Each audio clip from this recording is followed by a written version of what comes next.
From the ABC 27 Storm Track Center, it's time to go beyond the forecast.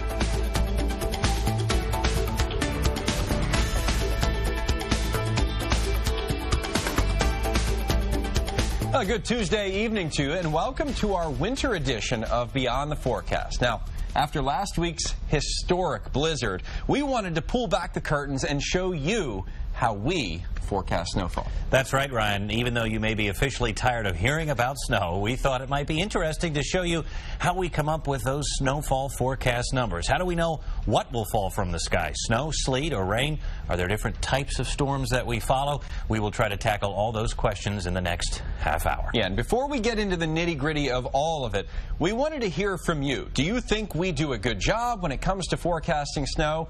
What do you think goes into making an accurate forecast? Of course, we had Brett venture out into the public to find out. They welcomed me into the Front Street Diner in Harrisburg to wander around and ask people their thoughts on meteorologists and snowfall. I did survive, but our viewers, as always, did not hold back. So what's your opinion of TV weather, guys? Now, be honest. We're at the diner. You can be honest. Nobody's watching. So when Eric Fickenbinder gives you a forecast of, 2 to 5 inches of snow or a foot of snow, you pretty much trust it, right? Yes, I do. Okay, so we're never wrong then. Well, I'm not going to say that. No, come on. If you were to turn on your TV, who would you trust the most to give you an accurate forecast? Channel 27. No, I think maybe you might flip a coin once in a while. Yeah. Well, that's Dan Tomaso's job. He flips the coin and we watch. Well, sometimes they do a good job and sometimes do a bad job. And some of the guys do a bad job more than other guys. Hey, what do you think?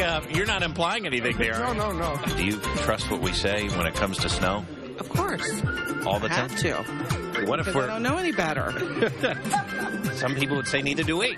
Well, I take it very serious. I think you do a good job. When don't you trust it? When it snows. I'd like to have a little bit of snow. It gives me extra money in my pocket for overtime. I like that. I wish it worked that way for me. Yeah. I think you guys really do a good job.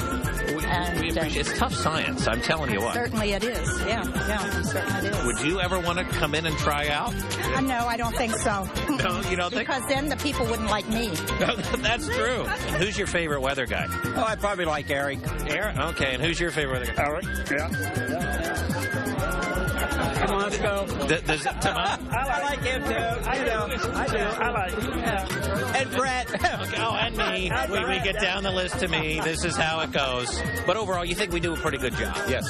Very good job. Very good job. Well, I appreciate that. This crowd's been a lot nicer than I thought. That's a wrap from here at the Front Street Diner in Harrisburg. And after reading some Facebook comments last winter, I was surprised to find a pretty positive reaction inside.